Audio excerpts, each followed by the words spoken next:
இலங்கைக்கு சென்ற விமானத்தில் பயணி ஒருவரின் செயற்பாடு காரணமாக பயணிகள் பெரும் அச்சமடைந்து கதறிய சம்பவம் பதிவாகியுள்ளது. ஆஸ்திரேலியாவிலிருந்து கட்டுநாயக்க விமான நிலையம் நோக்கி பயணித்த விமானத்தில் பயணி ஒருவர் விமானத்தின் கதவை திறக்க முயன்றமையால் இந்த நிலைமை ஏற்பட்டுள்ளது.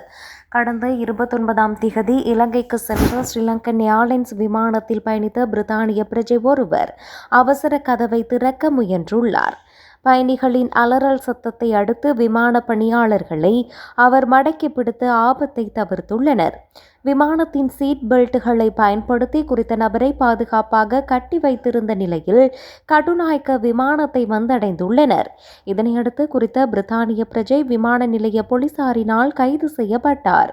குறித்த பயணியிடம் மேற்கொண்ட விசாரணையில் அவர் அதிகளவிலான குடிபோதையில் இருந்தமை கண்டுபிடிக்கப்பட்டுள்ளது.